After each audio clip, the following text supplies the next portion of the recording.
എൻ്റെ സഹോദരങ്ങളെ, സുവിശേഷവൽക്കരണത്തിൻ്റെ ആത്മാവായി പരിശുദ്ധാത്മാവ് ദേശദേശാന്തരങ്ങളിൽ, ലോകരാജ്യങ്ങളിൽ പരിവർത്തിക്കുന്ന കൃപയുടെ സമയത്തിലാണ് നമ്മളായിരിക്കുന്നത്. ദൈവവചനത്തിൻ്റെ കൊയ്ത്തുകാരായി ഈ തലമുറയിൽ നമ്മെ കർത്താവ് തെരഞ്ഞെടുക്കുകയാണ്. ധീരതയോടെ കർത്താവിൻ്റെ വചനത്തിന് സാക്ഷ്യം നൽകുവാൻ ആയിരങ്ങളെ, പതിനായിരങ്ങളെ പരിശുദ്ധാത്മാവിന് ആവശ്യമുണ്ട്. ഞാൻ വിശ്വസിക്കുന്നു ഈ തലമുറയിൽ കർത്താവിന് നമ്മെ ആവശ്യമുണ്ട്. കർത്താവിന് ആവശ്യമുള്ളവരാണ് നമ്മൾ. നമ്മൾ അനാഥരല്ല. കർത്താവിന് ആവശ്യമുള്ളവരാണ് നമ്മൾ. പരിശുദ്ധ വചനം വ്യക്തമായി നമ്മളെ പഠിപ്പിക്കുന്നുണ്ട്. യോഹന്നാന്റെ സുവിശേഷം 12-ാം അധ്യായം 32-ാം വചനത്തിൽ പരിശുദ്ധ വചനം പറയുന്നു, ഞാൻ ഭൂമിയിൽ നിന്ന് ഉയർത്തപ്പെടുമ്പോൾ എല്ലാ മനുഷ്യരെയും എന്നിലേക്ക് ആകർഷിക്കും. സകല മനുഷ്യരെയും എന്നിലേക്ക് ആകർഷിക്കും. എല്ലാ ജനപദങ്ങളും കർത്താവിലേക്ക് ആകർഷിക്കപ്പെടുമെന്നുള്ള ഒരു പ്രവചന വചനമാണിത്. കർത്താവ് ഉദ്ധിതനാകുമ്പോൾ സകല മനുഷ്യരും കർത്താവിലേക്ക് ആകർഷിക്കപ്പെടുന്നു. നമ്മൾ യുഗാന്ത സഭയിലാണ് ആയിരിക്കുന്നത്. എൻ്റെ സഹോദരങ്ങളെ, ജനപദങ്ങൾ കർത്താവിലേക്ക് ആകർഷിക്കപ്പെടുന്ന പരിശുദ്ധാത്മ പ്രവർത്തനത്തിൻ്റെ നാളുകളാണിത്. ഈ നാളുകൾ ദൈവവചനത്തിൻ്റെ ഉന്നതമായ അഭിഷേകം അനേകം ജീവിതങ്ങളിലേക്ക് ഒഴുകപ്പെടുവാൻ കർത്താവിൻ്റെ കരങ്ങളിൽ ഉപകരണങ്ങളായി നമ്മൾ മാറണം. അനേകരെ കർത്താവിലേക്ക് ആകർഷിക്കുവാനായി ആത്മാവിനാൽ മുദ്ര ചെയ്യപ്പെട്ടവരാണ് നമ്മൾ ഓരോരുത്തരും. എന്നിലേക്ക് ഞാൻ ആകർഷിക്കും, ഞാൻ ഉയർത്തപ്പെടുമ്പോൾ. ഈ സമയം ഈ സ്ക്രീനിൽ ഡിസ്പ്ലേ ചെയ്തിരിക്കുന്ന വാട്സപ്പ് നമ്പറിലേക്ക് നമ്മുടെ തീരുമാനങ്ങൾ, എൻ്റെ ഈ ജീവിതം കൊണ്ട്, എൻ്റെ കൊച്ചു ജീവിതം കൊണ്ട് അനേകരെ ഞാൻ കർത്താവിലേക്ക് ആകർഷിക്കും. ഈ തീരുമാനമുള്ള ദൈവമക്കള്, എൻ്റെ കുടുംബം കർത്താവിന് സാക്ഷ്യം നൽകും. എൻ്റെ കഴിവുകളിലൂടെ, അവസരങ്ങളിലൂടെ, സ്വാധീനങ്ങളിലൂടെ ഞാൻ ദൈവവചനത്തിൻ്റെ മുന്നേറ്റത്തിനായി പ്രവർത്തിക്കും. പ്രകാരം തീരുമാനമുള്ള ഓരോരുത്തരും നിങ്ങൾ തീരുമാനം അറിയിക്കുക. ഒപ്പം നിങ്ങളുടെ നിയോഗങ്ങൾ അറിയിക്കുക. യൂട്യൂബിലെ കമൻറ്റ് ബോക്സിൽ നിങ്ങളുടെ നിയോഗങ്ങൾ കമൻറ്റ് ചെയ്യുക, തീരുമാനങ്ങൾ കമൻറ്റ് ചെയ്യുക. നമുക്കൊന്നിച്ചു പ്രാർത്ഥിക്കാം. ഒരു കൂട്ടമായ മുന്നേറ്റത്തിനായി പരിശുദ്ധാത്മ നമ്മൾ ഒരുക്കുന്ന സമയങ്ങളാണിത്. യെശയ്യാ പ്രവചനം 43:5 വ്യക്തമായി പരിശുദ്ധ വചനം പറയുന്നു, ഇതൊരു പ്രൊഫറ്റിക് വേർഡാണ്. ഭയപ്പെടേണ്ട, ഞാൻ നിന്നോട് കൂടെയുണ്ട്. കിഴക്കുനിന്ന് നിന്റെ സന്തതിയെ ഞാൻ കൊണ്ടുവരും, പടിഞ്ഞാറ് നിന്ന് നിങ്ങളെ ഒരുമിച്ച് കൂട്ടും. കർത്താവ് ഒരു ജനതയെ തനിക്കായി രൂപപ്പെടുത്തുന്ന ഒരു പ്രവചന വചനം, ഒരു സൈന്യം പോലെ കർത്താവിന് സാക്ഷ്യം നൽകുന്ന, സമർപ്പണമുള്ള, പ്രതിബദ്ധതയുള്ള, വിശ്വാസമുള്ള, തീഷ്ണതയുള്ള, ജ്വലിക്കുന്ന കുറെ ജീവിതങ്ങളെ തൻ്റെ സൈന്യനിരയായി കർത്താവ് ഉണർത്തുന്ന ഒരു പ്രവചന വചനമാണിത്. ആ ഒരു സമയത്തിലാണ് പ്രിയപ്പെട്ടവരെ നമ്മളായിരിക്കുന്നത്. കിഴക്ക് നിന്നും പടിഞ്ഞാറ് നിന്നും ഞാൻ അവരെ കൊണ്ടുവരും. ഒരു സൈന്യം പോലെ അവർ എഴുന്നേൽക്കും. എൻ്റെ പ്രിയപ്പെട്ടവരെ, കർത്താവ് തെരഞ്ഞെടുക്കുന്ന അവൻ്റെ സൈന്യനിരയിൽ ഉൾപ്പെടുവാൻ ഞാനും നിങ്ങളും അതിയായി ആഗ്രഹിക്കണം. സങ്കീർത്തന വചനം പറയുന്നു, അത്യുന്നതന്റെ ശക്തി പ്രകടമാകാത്തതാണ് എൻ്റെ ദുഃഖത്തിന്റെ കാരണം. എന്തുകൊണ്ടാണ് നമുക്ക് ഈ ദുരിതങ്ങൾ? ചിലരെങ്കിലും വന്ന് പറയാറുണ്ട്, എൻ്റെ ബ്രദറെ ഒത്തിരി പ്രാർത്ഥിച്ചു, പല ധ്യാനങ്ങളിൽ പങ്കെടുത്തു, ദുരിതം മാറുന്നില്ല, കഷ്ടപ്പാട് മാറുന്നില്ല, കണ്ണുനീര് മാറുന്നില്ല, തകർച്ച മാറുന്നില്ല. എന്തുകൊണ്ടാണ് ഈ ദുരിതങ്ങൾ മാറാത്തത്? ഒന്ന് തീരുമ്പോൾ മറ്റൊന്ന് വന്നു കഴിഞ്ഞു എന്ന് പറഞ്ഞതുപോലെ ജീവിതം തുടർച്ചയായി ദുരിതങ്ങളുടെയും തകർച്ചകളുടെയും ദുരന്തങ്ങളുടെയും ജീവിതമായി മാറുന്ന ആയിരക്കണക്കിന് ജീവിതങ്ങൾ നമ്മുടെ ചുറ്റുപാടുകളിലുണ്ട്. സഹോദരങ്ങൾ, എന്തുകൊണ്ടാണ് ഈ വിട്ടുമാറാത്ത ദുരിതങ്ങളും തകർച്ചകളും? അതിന് പല കാരണങ്ങളുണ്ടാകാം. എന്നാൽ അതിൻ്റെ ഒരു അടിസ്ഥാന കാരണത്തിലേക്കാണ് ഈ വചന ശുശ്രൂഷയിലൂടെ പരിശുദ്ധാത്മ വെളിച്ചം വീശുന്നത്. നമ്മുടെ ദുരിതങ്ങൾ വിട്ടൊഴിയണമെങ്കിൽ, ദുരിതങ്ങൾ കൃപകളാകണമെങ്കിൽ, നമ്മുടെ തകർച്ചകൾ അനുഗ്രഹങ്ങളായി തീരണമെങ്കിൽ, നമ്മുടെ ജീവിതത്തെ ഞെരുക്കുന്ന ആ ഞെരുക്കങ്ങള് ദൈവശക്തിയായി പരിണമിപ്പിക്കണമെങ്കിൽ സഹോദരങ്ങളെ, നമ്മൾ എന്താണ് ചെയ്യേണ്ടത്? പരിശുദ്ധ വചനം പറയുന്നുണ്ട്. വീണ്ടും ഒരു വചനം ആത്മാവ് തരുന്നു. പൗലോസ്ലീഹ ഫിലിപ്പി സഭയ്ക്ക് ഇത് ലേഖനം 2-ാം അധ്യായം 10-11 വചനങ്ങൾ. ദൈവത്തിന്റെ വചനം പറയുന്നു, ഇത് യേശുവിന്റെ നാമത്തിന്റെ മുൻപിൽ സ്വർഗത്തിലും ഭൂമിയിലും പാതാളത്തിലുമുള്ള സകലരും മുട്ടുകൾ മടക്കുന്നതിനും യേശുക്രിസ്തു കർത്താവാണെന്ന് പിതാവായ ദൈവത്തിന്റെ മഹത്വത്തിനായി എല്ലാ നാവുകളും ഏറ്റുപറയുന്നതിനു വേണ്ടിയാണ്. എല്ലാ നാമങ്ങൾക്കും മേലായ നാമം ദൈവപിതാവ് കർത്താവായ യേശുവിന് നൽകി. എല്ലാ നാമങ്ങളും അവന്റെ കാൽച്ചുവട്ടിലാണ്. എല്ലാ നാമങ്ങൾക്കും ഉപരിയായ നാമം യേശുവിന്റെ നാമമാണ്. എന്തിനു വേണ്ടിയാണ് ഇപ്രകാരം കർത്താവ് ഉയർത്തപ്പെട്ടത്? സകല മുട്ടുകളും എല്ലാ മുഴങ്കാലുകളും കർത്താവിന്റെ മുൻപിൽ മടങ്ങുവാനാണ് അത്യധികമായി കർത്താവ് ഉയർത്തപ്പെട്ടത്. തന്റെ കുരിശുമരണം പീഡാസഹനത്തിലൂടെ കർത്താവ് മഹത്വീകൃതനായിട്ട് മാറുകയാണ്. വിശ്വസിച്ച് ഒരു ആമേൻ പറഞ്ഞേ. നമ്മൾ പാടുന്നില്ലേ, എല്ലാ മുട്ടും മടങ്ങും, എല്ലാ നാവും പാടിടും, യേശു മാത്രം കർത്താവെന്ന്. ഈ ക്രൂശിലേക്ക് നോക്കിയൊന്ന് പാടിയേ. എല്ലാ മുട്ടും സകല ജനതകളും, എല്ലാ നാവും പാടിടും, every tongue confess Jesus Christ Lord. കർത്താവാണ് കർത്താവ്, യേശുവാണ് കർത്താവ്, അവനാണ് ജീവിക്കുന്നത്. എല്ലാ നാവുകളും. എൻ്റെ സഹോദരങ്ങളെ, ഈ ഒരു കൃപയിലേക്ക് ഈ തലമുറയെ കൊണ്ടുവരുവാൻ ദൈവത്താൽ വിളിക്കപ്പെട്ടവരാ നമ്മൾ. നമ്മുടെ ഈ വിളി മറന്ന് ജീവിക്കരുത്. കർത്താവ് നൽകി തെരഞ്ഞെടുപ്പ് മറന്ന് ജീവിച്ചാൽ നമുക്ക് ദുരിതമാണ്, നമുക്ക് നാശമാണ്, നമുക്ക് കഷ്ടമാണ്. സഹോദരങ്ങളെ, ഇത് കർത്താവിന്റെ കൽപ്പനയാണ്. നമ്മൾ ഈ സത്യം മനസ്സിലാക്കണം. കർത്താവ് തന്നെ സഭയ്ക്ക് നൽകിയ സാർവത്രികമായ ദൗത്യം, മിഷൻ എന്ന് പറയുന്ന എന്താണ്? മാർക്കോസിന്റെ സുവിശേഷം 16:15. ആ വചനം മറന്നു പോകരുതേ. ഒരുമിച്ച് ഒരു മനസ്സോടെ വചനം വായിച്ച് മാർക്കോസിന്റെ സുവിശേഷം 16:15. അവൻ അവരോട്, യേശു പറഞ്ഞു, നിങ്ങൾ ലോകമെങ്ങും പോയി എല്ലാ സൃഷ്ടികളോടും സുവിശേഷം പ്രസംഗിക്കുവിൻ. ഇത് കർത്താവിന്റെ കൽപ്പനയാണ്. തന്റെ സഭയ്ക്ക്, തന്റെ അപ്പോസ്തലന്മാർക്ക്. ഇന്ന് സഭയിലൂടെ നമ്മിലാണ് ഈ കൽപ്പന എത്തി നിൽക്കുന്നത്. നിങ്ങൾ ലോകമെങ്ങും പോയി, നിങ്ങൾ ദേശങ്ങളിലേക്ക് പോയി, രാജ്യങ്ങളിലേക്ക് പോയി, അനേകം ജനതകളിലേക്ക് പോയി നിങ്ങൾ സുവിശേഷം പ്രസംഗിക്കുക, ദൈവവചനം പകർന്നു കൊടുക്കുക, കർത്താവിന്റെ വചനം മുറിച്ചു കൊടുക്കുക, ജനത്തെ കർത്താവിലേക്ക് ആകർഷിപ്പിക്കുക. ഇതാണ് നമ്മുടെ ദൗത്യം. ഈ ദൗത്യം മറന്ന് എൻ്റെ സഹോദര സഹോദരി, നീ ജീവിച്ച നിനക്ക് നാശമാണ്, നിനക്ക് ദുരിതമാണ്. ഈ കൽപ്പന അനുസരിക്കാത്ത കുടുംബങ്ങൾക്ക് ദുരിതമാണ്. ഈ കൽപ്പന അനുസരിക്കാത്ത സമൂഹങ്ങൾക്ക് ദുരിതമാണ്. ഈ കൽപ്പന അനുസരിക്കാത്ത സഭയ്ക്ക് ദുരിതമാണ്, വ്യക്തികൾക്ക് ദുരിതമാണ്.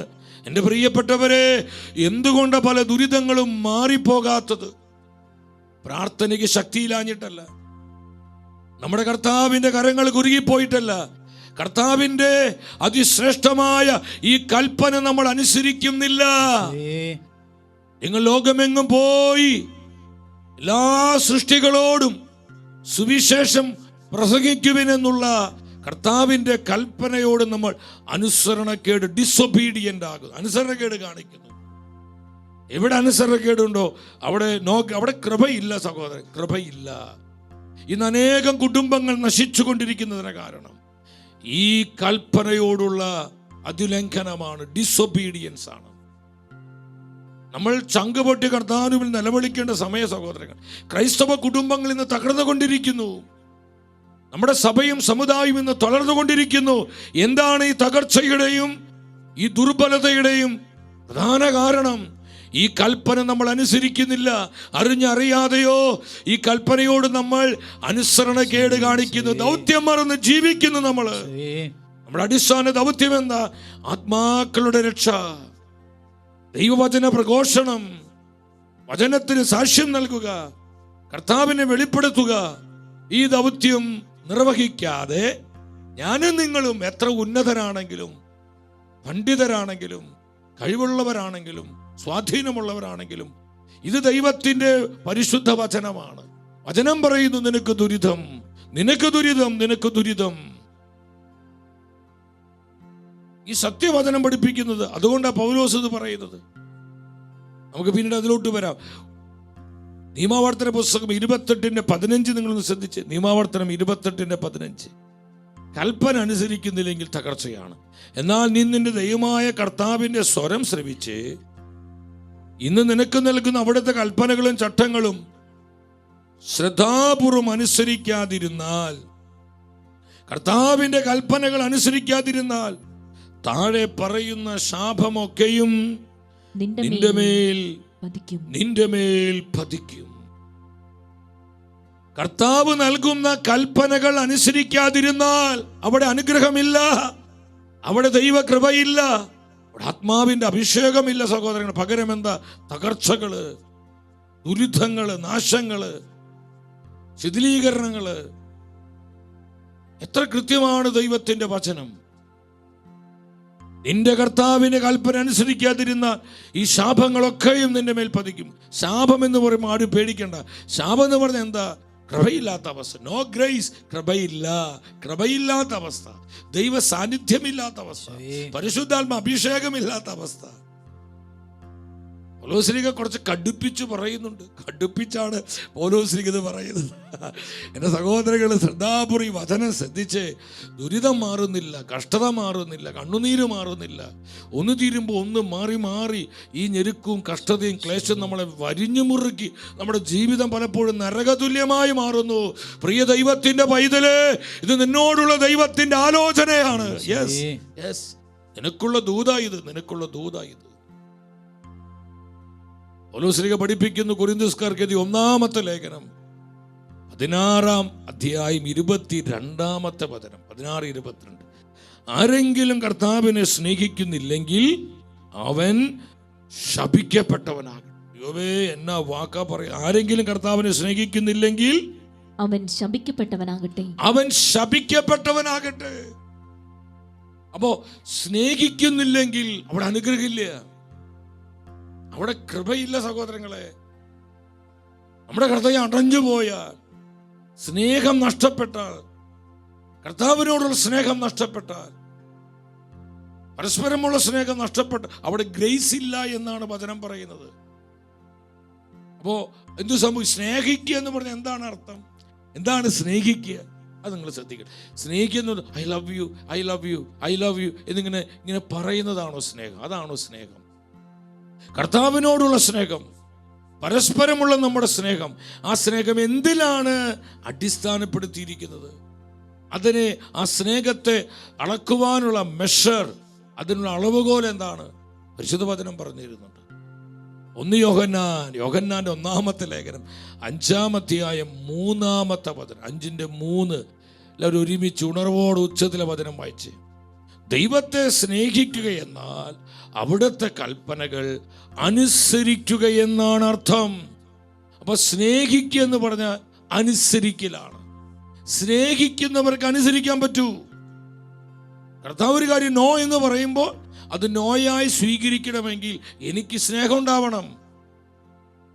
അതിൻ്റെ അധികാരികൾ പറഞ്ഞാൽ, ദൈവസ്വരം നമുക്കായി വെളിപ്പെടുമ്പോൾ അതാരുമാവട്ടെ സഹോദരങ്ങളെ, സ്നേഹിക്കുന്നവർക്ക് അനുസരിക്കാൻ പറ്റും. അല്ലാത്തൊരു മറുതലിക്കും, പിറുപിറുക്കും, പരാതി പറയും, അവർ വഴക്കാളികളായിട്ട് മാറും. നമ്മൾ വളരെ കൃത്യമായിട്ട് ശ്രദ്ധിക്കണം.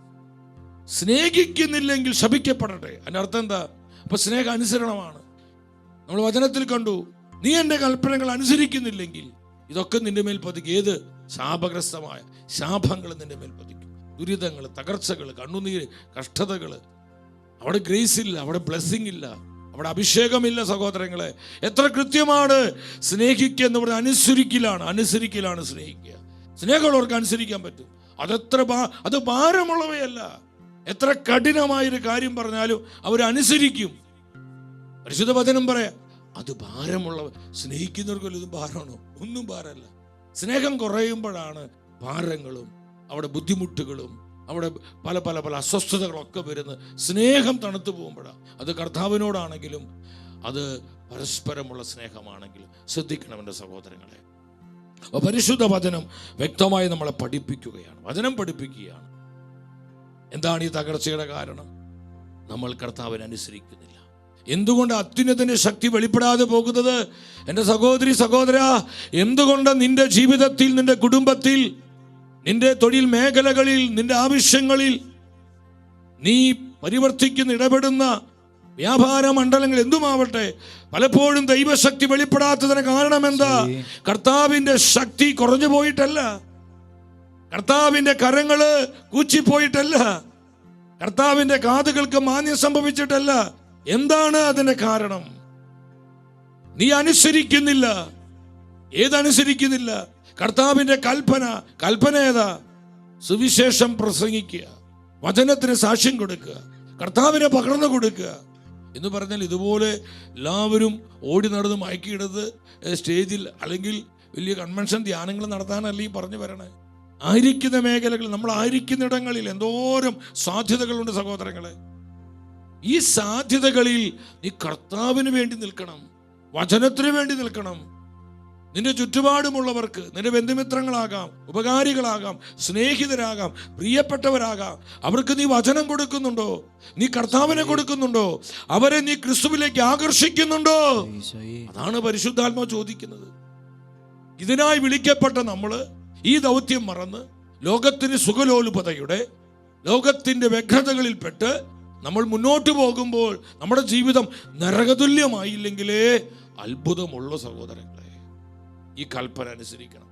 ഓരോ ക്രൈസ്തവനും, കർത്താവായ യേശുവിൽ വിശ്വസിക്കുന്ന ഓരോ ദൈവ പൈതലും ഈ കൽപ്പന അനുസരിച്ച് ജീവിക്കണം. വ്യക്തിപരമായി, കുടുംബമായി, സമൂഹമായി, സഭയായി നമ്മൾ ഒന്നിച്ച് ഈ കൽപ്പന, ഇത് സാർവത്രിക ദൗത്യമാണ്.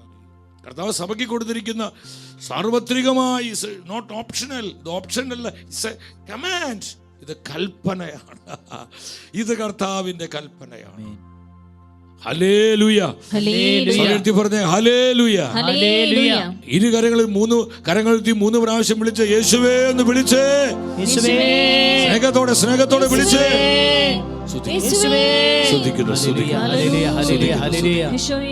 പൗലോസ്ലിഹ, ഇതിനുള്ള ബന്ധത്തിലാണ് പൗലോസ്ലിഹ സഭയെ പഠിപ്പിക്കുന്നത്.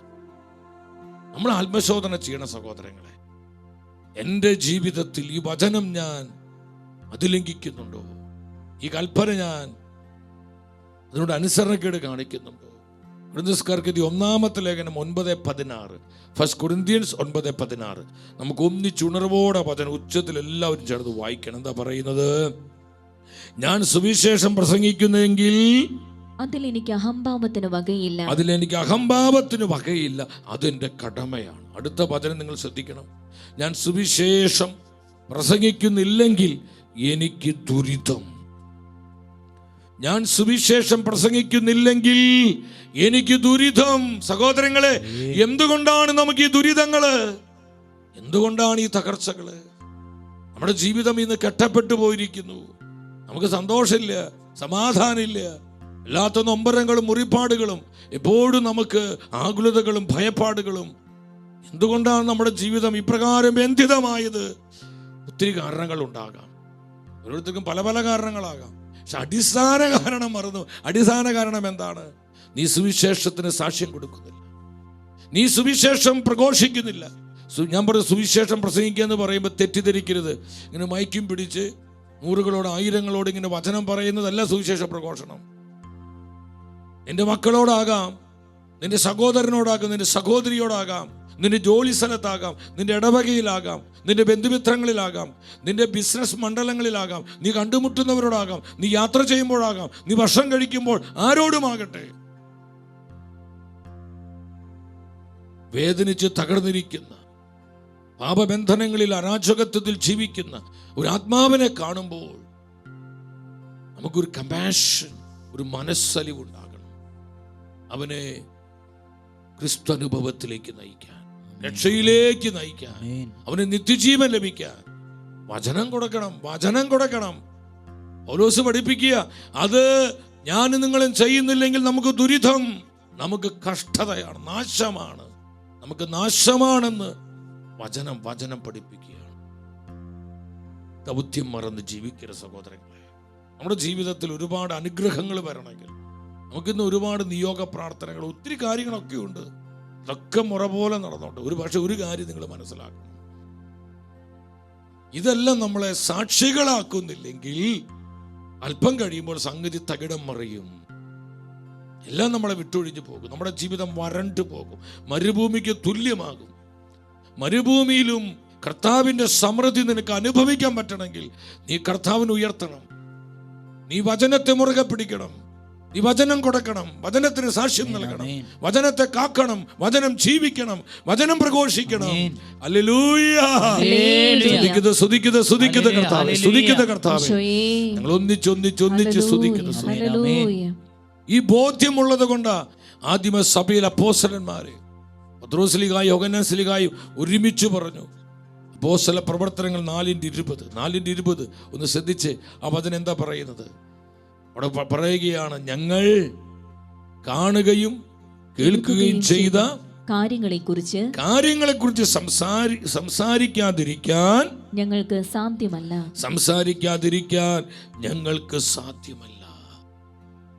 ഞങ്ങൾ കർത്താവിനെ കണ്ടതാണ്, ഞങ്ങൾ കർത്താവിനെ കേട്ടതാ. ഞാൻ നിങ്ങളോടൊന്ന് ചോദിക്കട്ടെ സഹോദരങ്ങളെ, കർത്താവിനെ കണ്ട, കർത്താവിനെ കേട്ട ഞാനും നിങ്ങളും കർത്താവിനെ കൊടുക്കുന്നില്ലെങ്കിൽ, ദൈവത്തിന്റെ വചനം പങ്കുവെച്ച് കൊടുക്കുന്നില്ലെങ്കിൽ ഈ ജനം എങ്ങനെ കർത്താവിനെ കണ്ടുമുട്ടും? ഈ ജനം എങ്ങനെ നിത്യജീവൻ പ്രാപിക്കും? ഈ ഒരു ആത്മനൊമ്പരം നമുക്കുണ്ടാകണം. ഈ ഒരു ബേർഡൻ, ഈ ഒരു ആത്മഭാരം നമുക്കുണ്ടാകണം. കർത്താവിനെ കണ്ട കേട്ട് അനുഭവിച്ച ഞാനും നിങ്ങളും കർത്താവിനെ കൊടുക്കുന്നില്ലെങ്കിൽ ഈ ജനം നാശത്തിലേക്കാണ് പോകുന്നത്. ഈ ജനം കർത്താവിലേക്ക് ആകർഷിക്കപ്പെടുന്നില്ല. മനുഷ്യപുത്രൻ ഉയർത്തപ്പെടുമ്പോൾ എല്ലാ മനുഷ്യരെയും എന്നിലേക്ക് ആകർഷിക്കും. ഈ തലമുറ കർത്താവിലേക്ക് ആകർഷിക്കപ്പെടണമെങ്കിൽ ഞാനും നിങ്ങളും കർത്താവിനെ മഹത്വപ്പെടുത്തണം, ഉയർത്തുന്നവരായി മാറണം. എങ്കിലേ ഈ തലമുറ കർത്താവിലേക്ക് ആകർഷിക്കപ്പെടുകയുള്ളൂ. കർത്താവ് ഉയർത്തപ്പെടുന്നില്ലെങ്കിൽ ഇവിടെ ആകർഷണം ഉണ്ടാവുന്നത്. ഇന്ന് ഈ തലമുറ വഴിവിട്ട് വഴിപിഴച്ച് അരാജകത്വം തിന്മകളിലേക്ക് ഇന്ന് അനേക മക്കള് കടന്നു പോകുന്നുവെങ്കിൽ അതിനെ കാരണം അവർക്ക് കർത്താവിനെ കാണാൻ പറ്റുന്നില്ല. കർത്താവിനെ കാണണമെങ്കിൽ നമ്മൾ കർത്താവിനെ ഉയർത്തിപ്പിടിക്കണ്ടേ? കർത്താവിനെ ഉയർത്തണം. നമ്മള് ഒരു വലിയ ജനക്കൂട്ടം, ജനാബലി, ആ ജനാബലിക്ക് ആ സംഗതി അല്ലെങ്കിൽ ഒരു വസ്തു കാണണമെങ്കിൽ എന്ത് ചെയ്യണം? അതിന്റെ മധ്യ ഏതെങ്കിലും മറ്റത്ത് ആ വസ്തു ഉയർത്തിപ്പിടിക്കണം. ഉയർത്തിപ്പിടിച്ച് നോക്കി, അപ്പോ കൂടി നിൽക്കുന്നവർക്ക് ആ ഉയർന്നു നിൽക്കുന്ന വസ്തു കാണാൻ പറ്റും. ഇതുപോലെ ഈ കാലഘട്ടത്തിൽ നമ്മുടെ കർത്താവ് ഉയർത്തപ്പെടണം. കർത്താവിനെ ഉയർത്താൻ വേണ്ടി വിളിക്കപ്പെട്ടവരല്ലേ നമ്മള്. കർത്താവിനെ ഉയർത്തുന്നുണ്ടോ? നമ്മൾ ഉയർത്താൻ പോയിട്ട് കർത്താവിനെ അറിയുന്നുണ്ടോ? നമ്മള് കർത്താവുമായിട്ട് നമുക്ക് ബന്ധമുണ്ടോ സഹോദരങ്ങള്? കർത്താവിന്റെ വചനം നമ്മൾ അനുസരിക്കുന്നുണ്ടോ? വചനം ഭക്ഷിക്കുന്നുണ്ടോ? വചനത്തിന് സാക്ഷ്യം നൽകുന്നുണ്ടോ? നീ നിന്നോട് ചോദിക്കണം. ഞാൻ എന്നോട് ചോദിച്ചുകൊണ്ടിരിക്കും.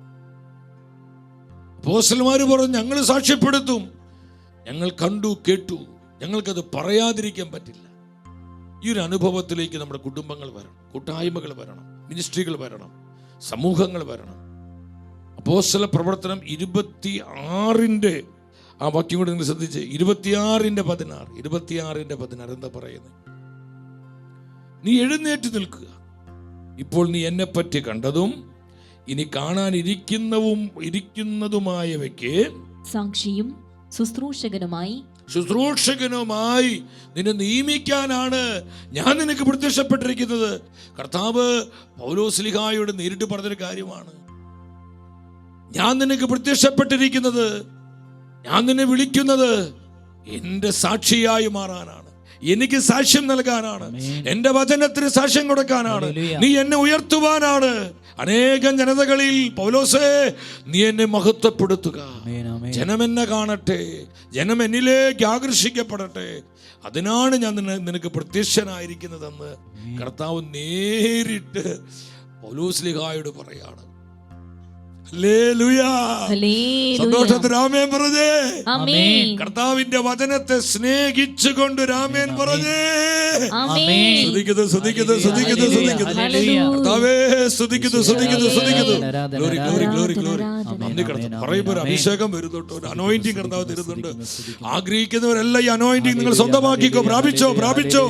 അനേകരിലേക്ക് ഈ അനോയിന്റിങ് റിലീസ് ചെയ്യപ്പെടുന്നു. നന്ദി, നന്ദി, നന്ദി, നന്ദി കർത്താവേ, നന്ദി കർത്താവേ, നന്ദി കർത്താവേ, നന്ദി കർത്താവേ. കർത്താവിനെ കണ്ടുമുട്ടിയവർക്ക് ഞാൻ ഇന്നലെ നിങ്ങളുമായി പങ്കുവെച്ചതാണ്. കർത്താവിനെ കണ്ടുമുട്ടിയവർക്ക്, അവനെ കണ്ടവർക്കും കേട്ടവർക്കും കർത്താവിനെ അനുഭവിച്ചവർക്കും സാക്ഷ്യം നൽകാതിരിക്കാൻ പറ്റില്ല സഹോദരൻ. കർത്താവിനെ മഹത്വപ്പെടുത്താതിരിക്കാൻ സാധിക്കില്ല. പ്രവാചകനായ ജെറമിയ പറയുന്നുണ്ടല്ലേ, ജെറമിയ, എനിക്കത് ഒത്തിരി ഇഷ്ടപ്പെട്ട ഒരു വാക്കാണ് ജെറമിയ പ്രവാചകൻ പറയുന്നത്. ജെറമിയ പ്രവചനം 20:9 20-ാം അധ്യായം 9-ാമത്തെ വചനം. ജെറമിയ 20:9 എന്താണ് വചനം പറയുന്നത്? അവിടത്തെ പറ്റി ഞാൻ ചിന്തിക്കുകയില്ല, അവിടുത്തെ നാമത്തിൽ മേലിൽ സംസാരിക്കില്ല എന്ന് ഞാൻ പറഞ്ഞു. എന്നാൽ എൻ്റെ ഹൃദയത്തെ ദഹിപ്പിക്കുന്ന അഗ്നി എൻ്റെ അസ്ഥികൾക്കുള്ളിൽ അടച്ചിട്ടിരിക്കുന്നത് പോലെ എനിക്ക് അനുഭവപ്പെട്ടു. അതിനടക്കാൻ ശ്രമിച്ചു, ഞാൻ തളർന്നു, എനിക്ക് സാധിക്കുന്നില്ല. പലപ്പോഴും എൻ്റെ വ്യക്തിപരമായ ജീവിതത്തിൽ ഞാൻ ചിന്തിച്ചിട്ടുണ്ട്, ചില ഞെരുക്കം വരുമ്പോൾ, അല്ലെങ്കിൽ നമുക്ക് മാനസികമായൊരു ഒത്തിരിയേറെ ദുഃഖം, കുറേയൊക്കെ നമ്മളത് കൃപയായി സ്വീകരിച്ച് അഡ്ജസ്റ്റ് ചെയ്ത് പോകും. ചില സന്ദർഭങ്ങളിൽ ചില ദുഃഖവും നൊമ്പരൊക്കെ വരുമ്പോൾ എൻ്റെ സഹോദരങ്ങളെ പലപ്പോഴും ചിന്തിച്ചിട്ടുണ്ട്, എന്തിനു വേണ്ടിയ കർത്താവ്?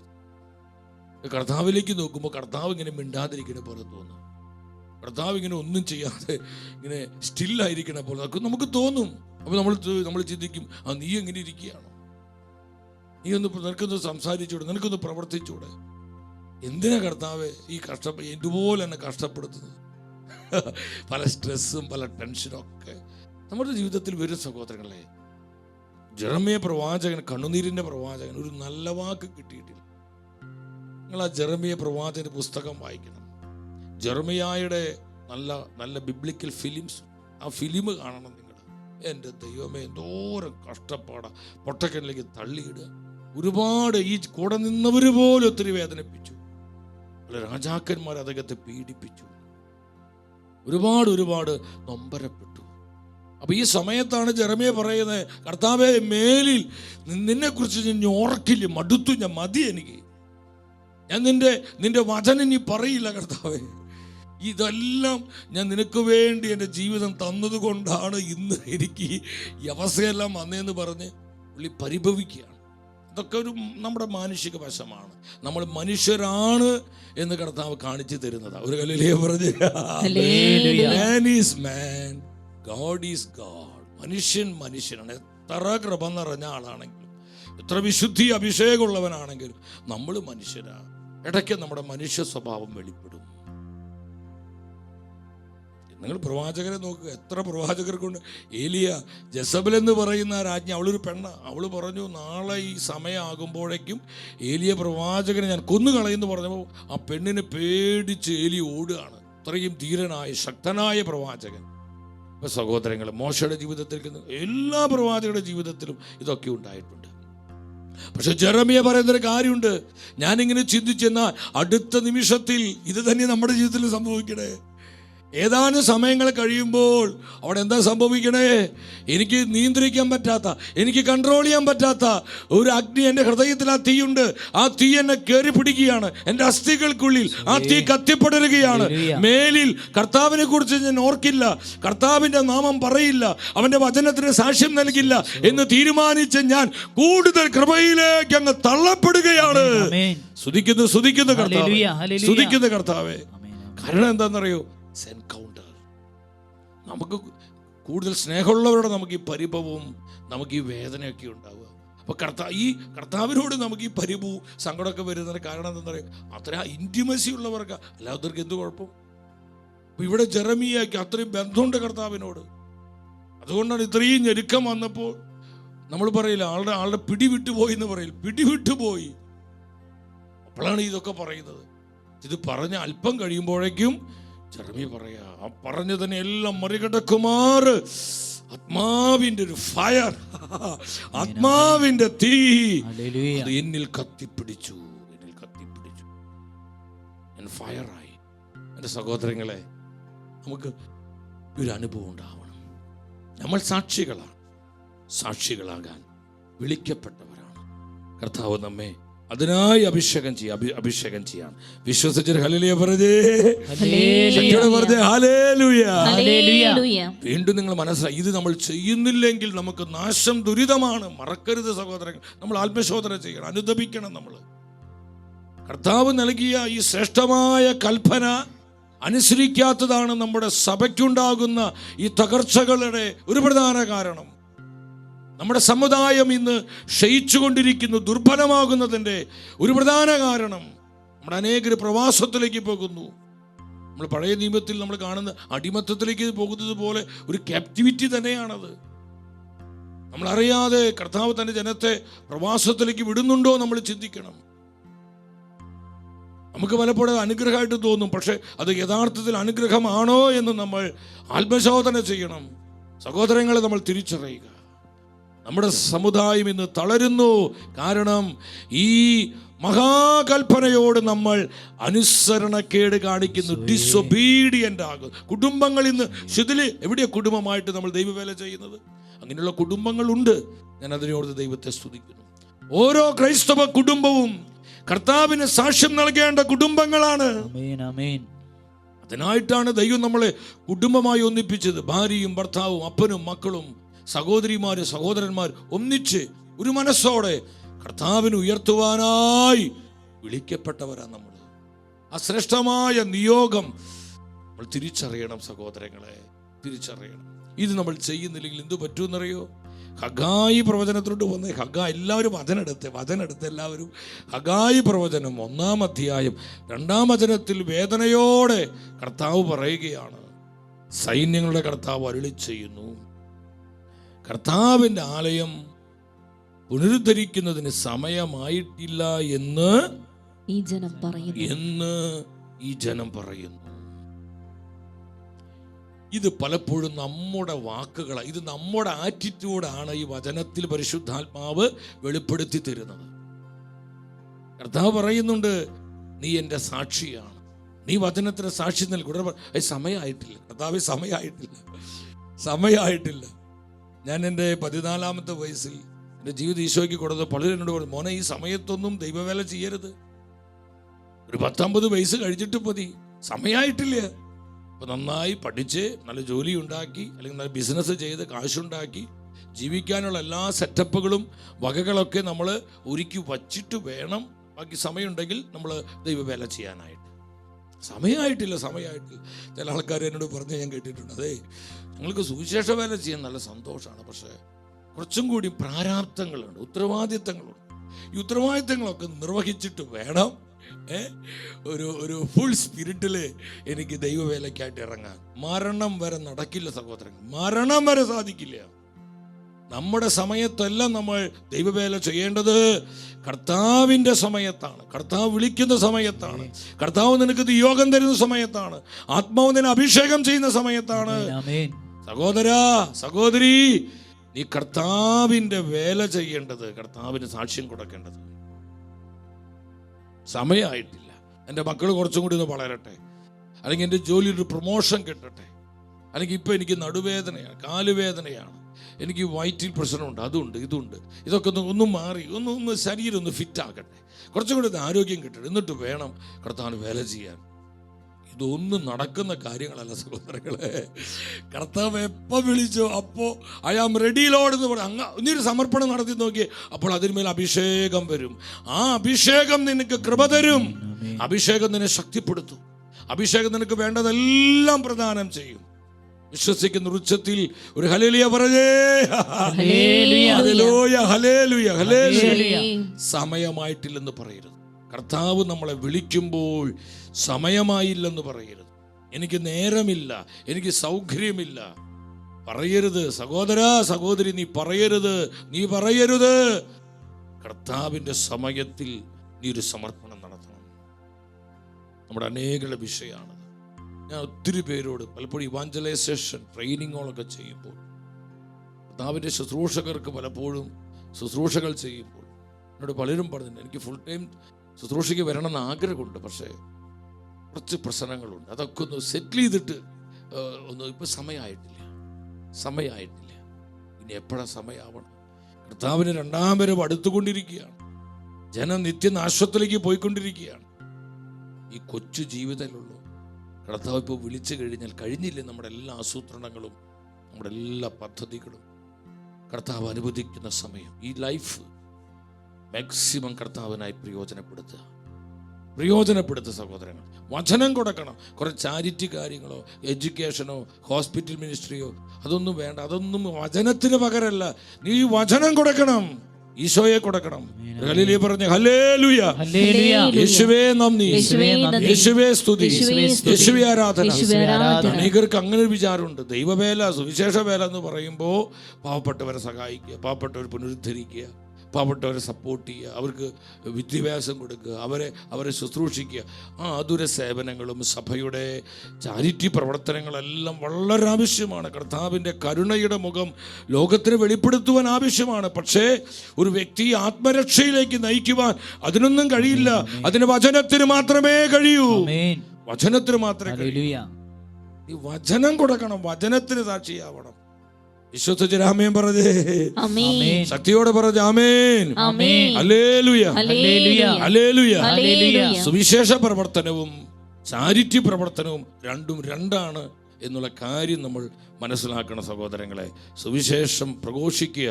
കർത്താവ് ഒരു കുത്തും കോമയും അവിടെ ഇട്ടില്ലല്ലോ. ഡയറക്റ്റാ പറഞ്ഞ്, നീ സുവിശേഷം പ്രസംഗിക്കുക, നീ വചനം കൊടുക്കുക, നീ എന്നെ പ്രഘോഷിക്കുക. കർത്താവിന് വേറെ എന്തൊക്കെ ഭാഷ പറയായിരുന്നു, ഡയറക്റ്റാ കർത്താവ് പറഞ്ഞ്. അവിവേകം കാണിക്കാനല്ല പറയുന്നത്, പക്ഷേ ദൗത്യം മറക്കരുതെന്ന് പരിശുദ്ധാത്മ നമ്മോട് പറയാണ്. 4-ാമത്തെ വചനം വായിച്ച ഹഗായി പ്രവചനം 4-ാമത്തെ വചനം അവിടെ പറയും, ഈ ആലയം തകർന്നു കിടക്കുന്ന ഈ സമയം നിങ്ങൾക്ക് മച്ചിട്ട ഭവനങ്ങളിൽ വസിക്കാനുള്ളതാണോ? എന്നാ ഒരു ചോദ്യം ദൈവമേ. എൻ്റെ ആലയം തകർന്നു കിടക്കുമ്പോൾ, എൻ്റെ ജനം നാശത്തിലേക്ക് പോകുമ്പോൾ, എൻ്റെ കുടുംബങ്ങൾ താറുമാറാകുമ്പോൾ, എൻ്റെ യുവജനങ്ങൾ വിശ്വാസം വിട്ടവർ വ്യതിചലിച്ചു പോകുമ്പോൾ നിങ്ങളെ കംഫർട്ടിൽ ഇരിക്കുകയാണോ?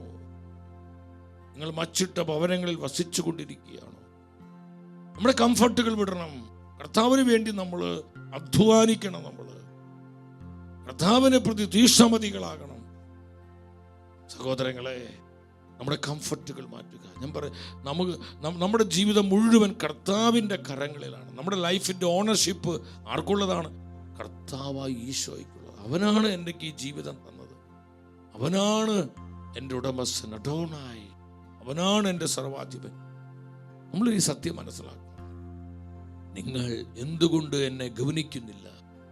എൻ്റെ വചനം ഗവനിക്കുന്നില്ല? സമയമായിട്ടില്ല എന്ന് പറഞ്ഞ്, ഇപ്പോൾ സാഹചര്യം നല്ലതല്ല എന്ന് പറഞ്ഞ്, ഇപ്പോൾ ഒഴിവില്ലെന്ന് പറഞ്ഞ്, എക്സ്ക്യൂസുകൾ പറഞ്ഞ് നിങ്ങൾ നിങ്ങളെ കംഫർട്ടിൽ ജീവിക്കുന്നു. ആ കംഫർട്ടൊക്കെ പൊളിച്ച് കളയും സഹോദരങ്ങളെ. അത് സമൂഹത്തിനെയാണെങ്കിലും കുടുംബം, അതാണ് ഇന്ന് പല തകർച്ചകളും അസ്വസ്ഥകളൊക്കെ വന്നുകൊണ്ടിരിക്കുന്നത്. കർത്താവ് ചോദിക്കുകയാണ്, 5-ാമത്തെ വചനം 1:5 പെട്ടെന്ന് വായിച്ച് 1:5. അതുകൊണ്ട് സൈന്യങ്ങളെ കർത്താവ് അവരോട് ചെയ്തു, നിങ്ങളുടെ സ്ഥിതിയെപ്പറ്റി ചിന്തിക്കുക. നമ്മുടെ ഇപ്പോഴത്തെ അവസ്ഥ എന്താ? നമ്മുടെ കുടുംബത്തിൻ്റെ അവസ്ഥ എന്താ? എൻ്റെ അവസ്ഥ എന്താ? നമ്മുടെ മക്കളുടെ അവസ്ഥ എന്താ? നമ്മുടെ തലമുറയുടെ അവസ്ഥ എന്താ? നമ്മുടെ സമൂഹത്തിൻ്റെ അവസ്ഥ എന്താ? നമ്മുടെ സഭയുടെ അവസ്ഥ എന്താ? നമ്മൾ പരിശോധിക്കണം. കർത്താവിൻ്റെ വചനത്തിന് നിങ്ങളുടെ സ്ഥിതിയെപ്പറ്റി ചിന്തിക്കുക. അത് ചിന്തിക്കണം.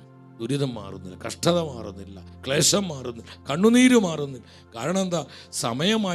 സമയമായിട്ടില്ലെന്ന് പറഞ്ഞ് ദൗത്യം മറന്ന് ജീവിക്കുന്നു.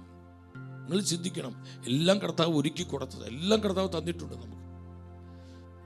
അതിന് വേണ്ട സമയം, അതിന് വേണ്ട സമ്പത്ത്, അതിന് വേണ്ട എല്ലാ റിസോഴ്സുകളും കർത്താവ് തന്നിട്ടാ പറയുന്നത് നിങ്ങൾ സാക്ഷ്യം കൊടുക്കാൻ.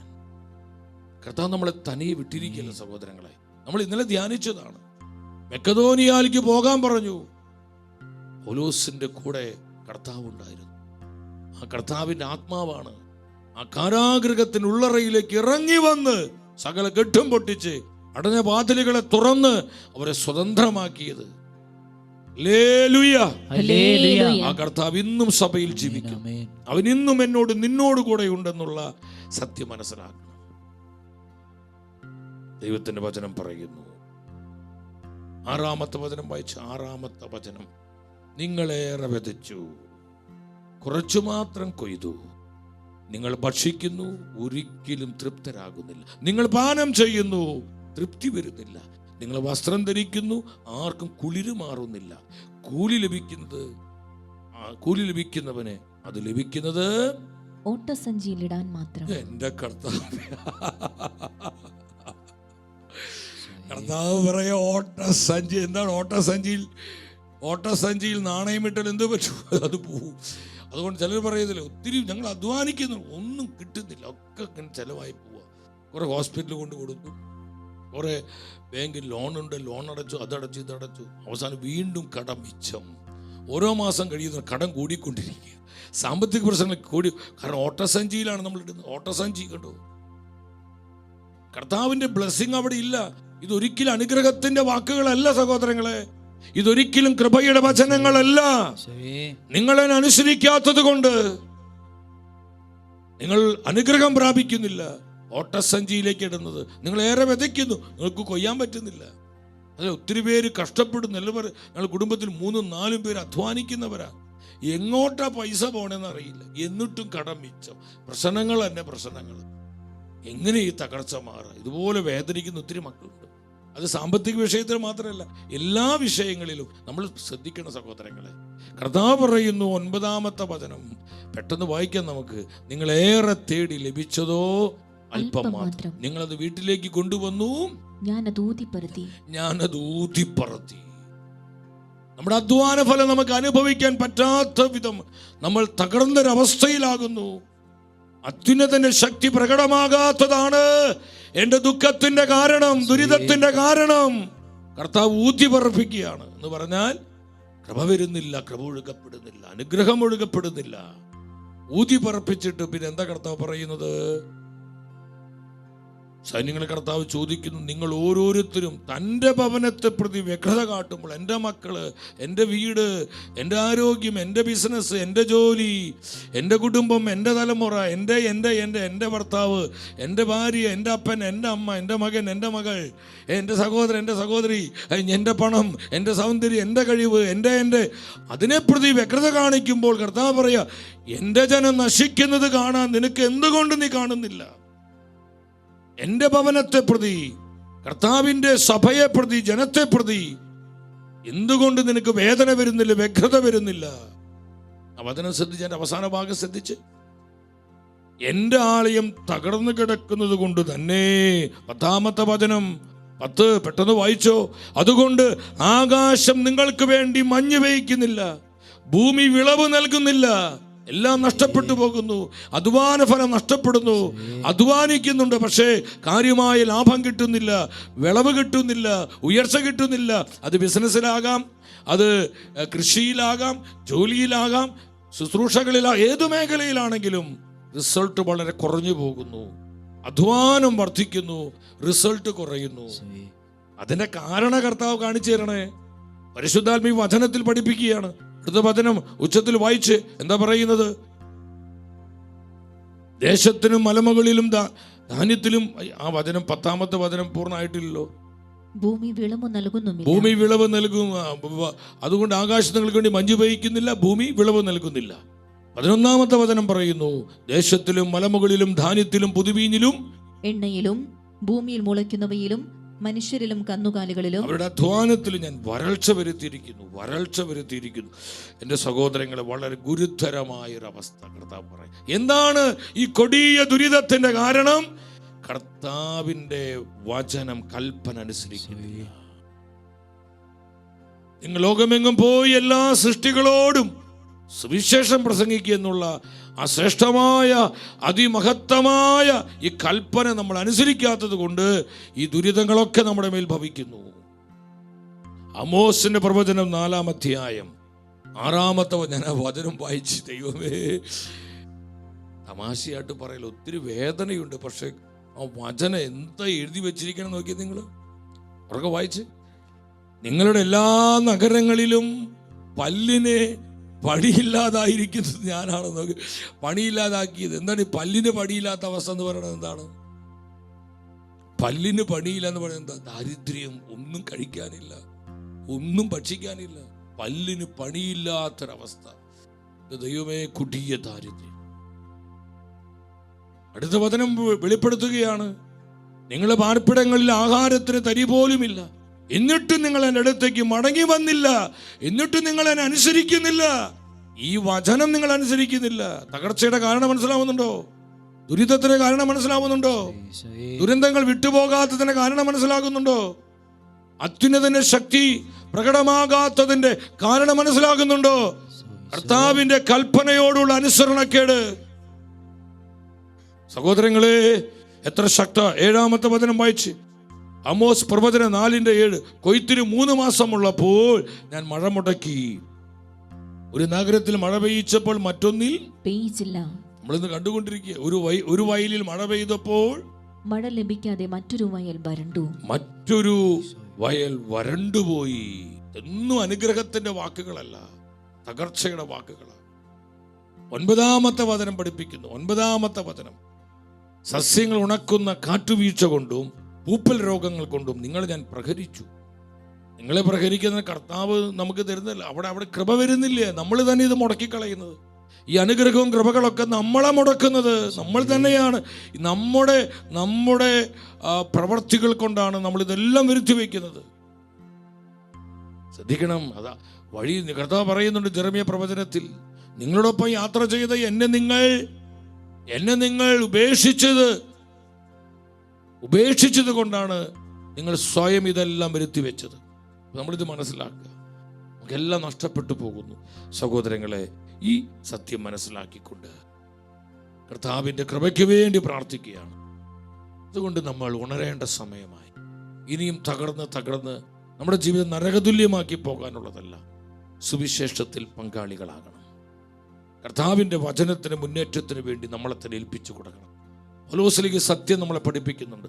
കൊരിന്ത്യർക്കാർക്ക് 1-ാമത്തെ ലേഖനം 9:23 സുവിശേഷത്തിൽ ഭാഗവാക്കാകുന്നതിനായി സുവിശേഷത്തിനു വേണ്ടി ഞാൻ ഇവയെല്ലാം ചെയ്യുന്നു. എത്ര മനോഹരമായ വചനമാണ്!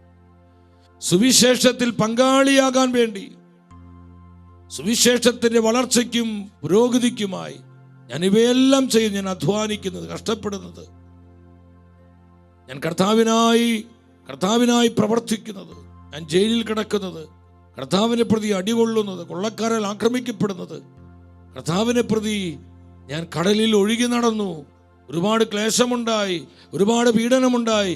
ഇതെല്ലാം ഞാൻ സഹിച്ചതും ഞാൻ ഇതെല്ലാം ഏറ്റെടുത്തതും സുവിശേഷത്തിൽ പങ്കാളിയാകാനാണ്, കർത്താവിൻ്റെ വചനത്തിൽ ഭാഗവാക്കാകാൻ. സഹോദരങ്ങളെ, നമ്മുടെ ജീവിതം സുവിശേഷത്തിൽ പങ്കാളിയാകാനായിരിക്കണം. കർത്താവ് നമുക്കൊരു ഷെയർ തരികയാണ്. സുവിശേഷത്തിൽ പങ്കാളി, ഒരു പങ്കാളിത്തം നിനക്ക് തരിക. നിന്റെ കുടുംബത്തിന് തരികയാ, നിന്റെ തലമുറയ്ക്ക്, നിന്റെ സമൂഹത്തിന്, നിന്റെ മിനിസ്ട്രിക്ക് കർത്താവ് ഒരു പങ്കാളിത്തം തരും. ഈ മൾട്ടിനാഷണൽ കമ്പനികളൊക്കെ അവരുടെ ഷെയർ ഇങ്ങനെ വലിയ വിലയ്ക്ക് വിൽക്കുന്നത് പോലെ കർത്താവിൻ്റെ ഗ്ലോബൽ പ്രൊജക്റ്റ് എന്ന് പറയുന്നത് എന്താണ്? ഇവാഞ്ചലൈസേഷൻ ആണ്, ആത്മാക്കളുടെ രക്ഷയാണ്. കർത്താവ് ഒരു ഷെയർ, പങ്കാളിത്തം തരികയാണ്. അതിന് നമ്മൾ 5 പൈസ മുടക്കണ്ട. നമുക്കൊരു നല്ല മനസ്സുണ്ടായാൽ മതി, നമുക്കൊരു സമർപ്പണം ഉണ്ടായാൽ മതി, തീരുമാനമുണ്ടായാൽ മതി. ബാക്കിയെല്ലാം പരിശുദ്ധാത്മാവാണ് പ്രവർത്തിക്കുന്നത്, ബാക്കിയെല്ലാം കർത്താവാണ് ചെയ്യുന്നത്. വിശ്വസിച്ച് രാമൻ പറഞ്ഞേ ഹല്ലേലൂയ, ഹല്ലേലൂയ, ഹല്ലേലൂയ. സ്തുതിക്കുന്നു, സ്തുതിക്കുന്നു, സ്തുതിക്കുന്നു. നമ്മൾ പാടുന്നുണ്ട്, ഞാനും അതിലൊരു പങ്കാളി, യേശുവിൻ്റെ പോരാളി. Yes Lord.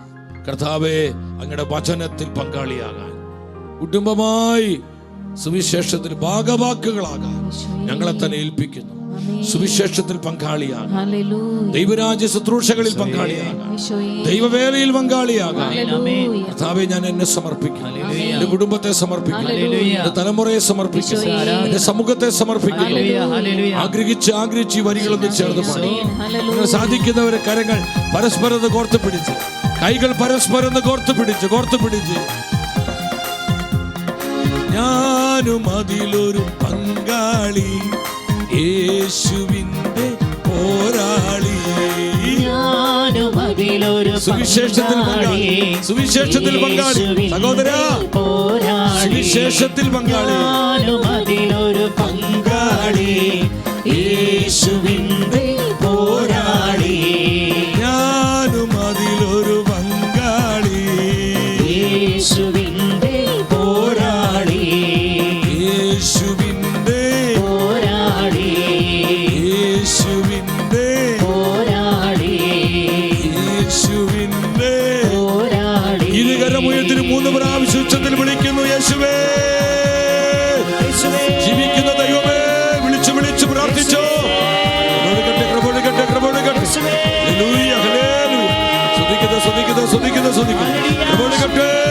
ഞങ്ങളുടെ കുടുംബങ്ങൾ അനുഗ്രഹിക്കപ്പെടട്ടെ, തലമുറകൾ അനുഗ്രഹിക്കപ്പെടട്ടെ, ഞങ്ങളുടെ യുവജനങ്ങൾ അനുഗ്രഹിക്കപ്പെടട്ടെ, ഞങ്ങളുടെ കൂട്ടായ്മകൾ അനുഗ്രഹിക്കപ്പെടട്ടെ, ഞങ്ങളുടെ സമുദായം അനുഗ്രഹിക്കപ്പെടട്ടെ, തിരുസഭ അനുഗ്രഹിക്കപ്പെടട്ടെ.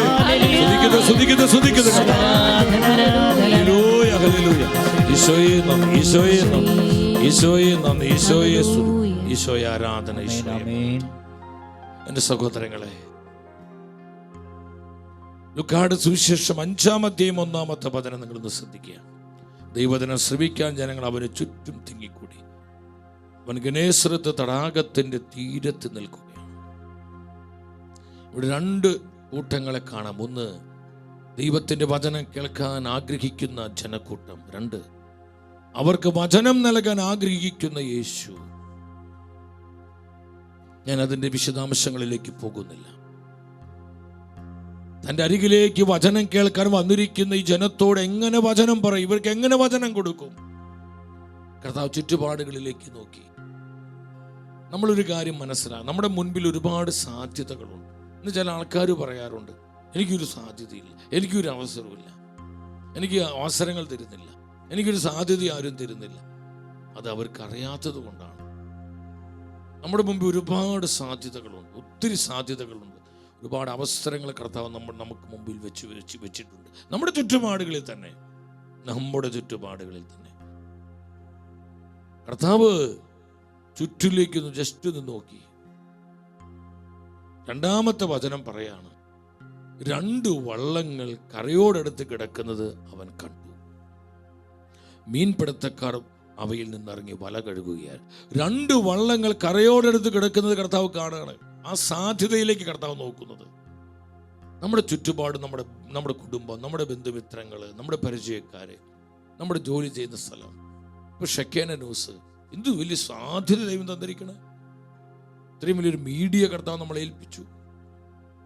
ഈ മീഡിയയിലൂടെ ഏതൊക്കെ രീതിയിൽ, എന്തൊക്കെ വിധത്തിൽ കർത്താവിനെ ഉയർത്തുവാൻ, സാക്ഷ്യപ്പെടുത്തുവാനുള്ള അവസരങ്ങളും സാധ്യതകളുണ്ട്.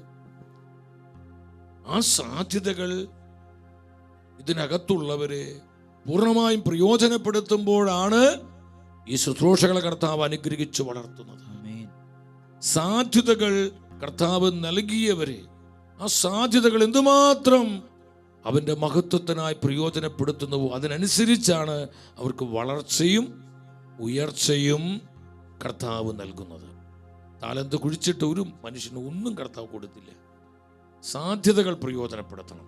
സാധ്യതകൾ ആത്മാക്കളെ രക്ഷയ്ക്കായി, ഇവാഞ്ചലൈസേഷനായി നമ്മൾ പ്രയോജനപ്പെടുത്തണം. 2 വള്ളങ്ങൾ കണ്ടു കർത്താവിന് മനസ്സിലായി ഇത് മതി. കർത്താവിടെ അൾത്താര അന്വേഷിച്ചോ, വലിയ സ്റ്റേജ് അന്വേഷിച്ചോ, വലിയ പ്ലാറ്റ്ഫോം അന്വേഷിച്ചോ കർത്താവ് പോയോ? അങ്ങനെ പോയിരുന്നുവെങ്കിൽ ഇതൊന്നും നടക്കില്ലായിരുന്നു. മുമ്പിൽ സാധ്യതയുണ്ട്, നമ്മുടെ തൊട്ട് മുമ്പിലുണ്ടെന്ന്, നമ്മുടെ ചുറ്റുപാടിലുണ്ട്. ആ സാധ്യത നീ തിരിച്ചറിയണം. എൻ്റെ സഹോദരങ്ങളെ, 3-ാമത്തെ വചനം പറയുന്നു. 3-ാമത്തെ വചനം ശിമിയോൻ്റെതായിരുന്നു, നമ്മുടെ പത്രോസ്ലീഹയുടേതായിരുന്നു. വള്ളങ്ങളിൽ ഒന്ന്. യേശു അതിൽ കയറി കരയിൽ നിന്ന് അല്പം അകലേക്ക് വെള്ളം നീക്കാൻ അവനോട് യേശു ആവശ്യപ്പെട്ടു. അതിലിരുന്നവൻ ജനങ്ങളെ പഠിപ്പിച്ചു. ഇവിടെ നമ്മൾ ശ്രദ്ധിക്കണം. ആ 2 വള്ളങ്ങളിൽ ഒന്ന് ശിമിയോൻ പത്രോസിൻ്റെതായിരുന്നു. യേശു വെള്ളത്തിലോട്ട് കയറി കരയിൽ നിന്ന് അല്പം അകലേക്ക് വെള്ളം മാറ്റിയിടാൻ കർത്താവ് ശിമിയോനോട് ആവശ്യപ്പെട്ടു. ഇവിടെ നമ്മൾ മനസ്സിലാക്കേണ്ടത് ആ സാധ്യത കർത്താവ് ഉപയോഗിക്കുകയാണ്. പക്ഷെ ശിമിയോൻ എന്ത് ചെയ്തു? വേണമെങ്കിൽ 100 എക്സ്ക്യൂസുകൾ പറയാം. എനിക്ക് സമയമില്ല, ഞാൻ വളരെ ബിസിയാണ്, എനിക്ക് ഒത്തിരി തിരക്കുകളുണ്ട്, എനിക്ക് ബുദ്ധിമുട്ടുണ്ട്, ഞാൻ വളരെ ടയേർഡാണ്, ഞാൻ ഒരുപോലെ കണ്ണടച്ചിട്ടില്ല, ഞാൻ ഒരുപാട് രാത്രി മുഴുവൻ അധ്വാനിച്ചതാണ്, എനിക്ക് ഉറക്കക്ഷീണമുണ്ട്, ഞാൻ ആഹാരം കഴിച്ചിട്ടില്ല, എൻ്റെ ശരീരം ഫിറ്റല്ല, എൻ്റെ മനസ്സിനൊരു സുഖവുമില്ല, എൻ്റെ മനസ്സിൽ ദുഃഖമാണ്. 100 ഒഴികഴിവുകളും ന്യായീകരണങ്ങളൊക്കെ പത്രോസിലേക്ക് പറയാം. ഇത് ദൈവപുത്രനാണെന്നുള്ള ബോധമൊന്നും ആ സമയത്ത് പത്രോസിനില്ല. ഒരു യഹൂദ റബ്ബി ആ വള്ളം അവനോട് ആവശ്യപ്പെടുകയാണ്, ആ സാധ്യത ആവശ്യപ്പെട്ടു. എൻ്റെ സഹോദരൻ, ഇതുപോലെ നിന്നോടും എന്നോടും ഒരുപാട് നമ്മുടെ മുമ്പിൽ സാധ്യത, ഈ സാധ്യത കർത്താവ് ചോദിക്കുന്നുണ്ട്. എനിക്ക് തരിക, നീ എനിക്ക് താ. നിന്റെ ഈ സാധ്യതയിലൂടെ നീ എന്നെ മഹത്വപ്പെടുത്ത്, നീ എൻ്റെ വചനം കൊടുക്ക്, നീ ആത്മാക്കളെ നേട്. അവിടെ ഒഴികഴിവ് പറയരുത്, സമയമില്ല എന്ന് പറയരുത്. എൻ്റെ സഹോദരങ്ങളെ, സന്തോഷത്തോടെ ആ വഞ്ചിയുടെ പടക് ശിമയോൻ കർത്താവിന് കൊടുത്തു. ആ പടകിൽ ഇരുന്നാണ് ഈശോ ജനത്തെ പഠിപ്പിച്ചത്, ജനത്തെ സുഖപ്പെടുത്തിയത്, ജനത്തെ അനുഗ്രഹിച്ചത്. അന്ന് ശിമയോൻ പത്രോസ് തൻ്റെ വള്ളത്തിൻ്റെ ആ പടക് കർത്താവിന് കൊടുത്തിട്ടില്ലായിരുന്നുവെങ്കിൽ ആ മിനിസ്ട്രി ചെയ്യാൻ, ശുശ്രൂഷ ചെയ്യാൻ കർത്താവിന് പറ്റുമായിരുന്നില്ല. ഇന്ന് കർത്താവ് ഉയർത്തപ്പെടുന്നില്ലെങ്കിൽ, നമ്മുടെ കർത്താവിന് ജനം കാണുന്നില്ലെങ്കിൽ, ഞാനും നീയും നമ്മുടെ സാധ്യതകൾ കർത്താവിന് കൊടുക്കുന്നില്ല. നമ്മുടെ സാധ്യതകൾ കർത്താവിന് കൊടുക്കുന്നില്ല. അതിനാൽ ഈ ജനം കർത്താവിലേക്ക് ആകർഷിക്കപ്പെടുന്നില്ല. ജനത്തെ അനുഗ്രഹിക്കുവാൻ, പഠിപ്പിക്കാൻ ഒന്നും കർത്താവിന് കഴിയാതെ പോകുന്നു. എൻ്റെ സഹോദരങ്ങളെ, നമ്മുടെ ചുറ്റും ഉള്ള സാധ്യതകൾ, നമ്മുടെ കഴിവുകൾ, നമ്മുടെ സമ്പത്ത്, നമ്മുടെ പണം, ഒത്തിരി സാമ്പത്തികമായി അനുഗ്രഹിക്കപ്പെട്ട മക്കളുണ്ട്, ഞെരുക്കങ്ങളുള്ളവർ ഒത്തിരി അതിലേറെയുണ്ട്. പക്ഷേ ജീവിച്ചു പോകാൻ വലിയ കുഴപ്പമില്ലാത്തവർ, നിങ്ങളുടെ ആ സമ്പത്ത് കൊണ്ട് കർത്താവിൻ്റെ ശുശ്രൂഷകളെ സപ്പോർട്ട് ചെയ്യണം. അത് വലിയൊരു ഇവാഞ്ചലൈസേഷൻ, കഴിവുകൾ കൊണ്ട്, അവസരങ്ങൾ കൊണ്ട്, നമ്മുടെ സ്വാധീനങ്ങൾ കൊണ്ട് കർത്താവിൻ്റെ ശുശ്രൂഷകളെ വളർത്തുക. ദൈവവചനത്തിൻ്റെ മുന്നേറ്റത്തിനായി പരിശ്രമിക്കുക. അങ്ങനെ കർത്താവിൻ്റെ സഭയെ പടുത്തുയർത്തുക. നമുക്കതിൽ പങ്കാളികളാകാം. പൗലോസ്ലീഹ പറഞ്ഞതുപോലെ സുവിശേഷത്തിൽ പങ്കാളി, കർത്താവിൻ്റെ വചനത്തിൽ പങ്കാളിയാകാൻ നമ്മുടെ സാധ്യതകൾ, കഴിവുകൾ, നമ്മുടെ സമ്പത്ത്, നമ്മുടെ ആരോഗ്യം, നമ്മുടെ കുടുംബം, നമ്മുടെ ബന്ധങ്ങൾ, നമ്മുടെ അവസരങ്ങൾ എല്ലാം നമുക്ക് നമ്മുടെ കർത്താവിനായി സ്നേഹത്തോടെ കൊടുക്കാം. ഒരു സ്നേഹത്തിൻ്റെ സമർപ്പണ സമയമാണ്. സ്നേഹത്തോടെ സമർപ്പിക്കുക. I am ready lord, we are ready lord. എന്നെ വ്യക്തിപരമായി, കുടുംബമായി, സമൂഹമായി അഭിഷേകം ചെയ്യണമേ.